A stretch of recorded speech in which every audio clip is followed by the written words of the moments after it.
Hi there! So if you're watching this, you're likely trying to set rents for your property, or possibly looking to invest in a rental property.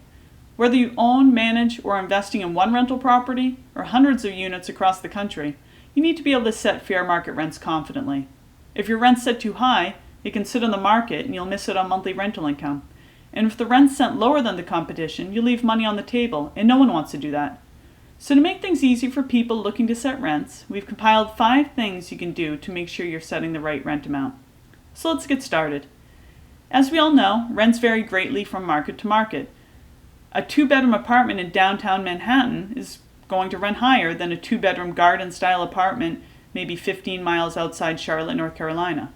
And to bring it down to even more of a local level, rents can even vary within a specific neighborhood, or from one street to the next.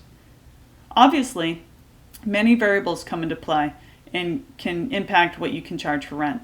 The location, the type of building, whether it's a duplex or an apartment building or a home, the square footage or special amenities like pools and roof decks, how old the building is, number of beds and baths, and there are other factors to consider like state of the economy and location within a certain neighborhood and is it a college town.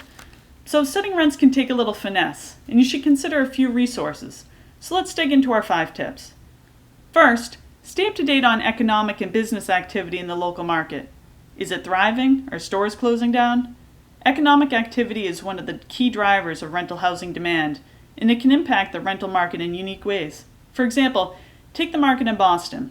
The current economy is hot, rental housing is in high demand, and this is leading many renters to forego amenities and perks in favor of just securing a lease.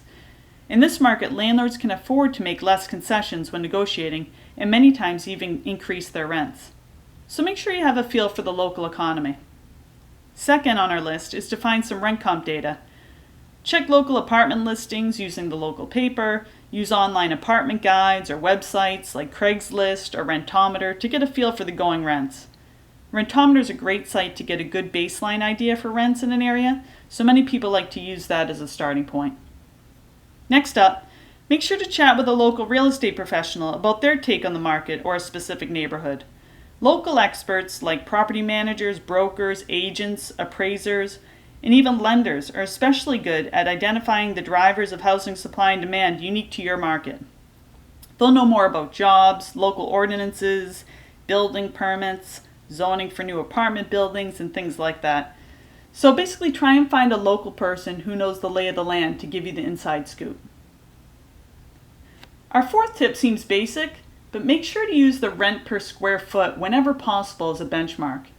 This allows you to encapsulate into a single number all the subjective variables of rent and provides you a basis for comparison across different units, locations, and amenities.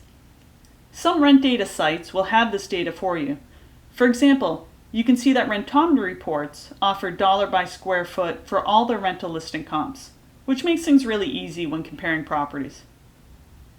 Our last recommendation for something you can do to make sure you're setting the right rents is to check your local apartment and rental housing association for research and other info they might have about local rent levels.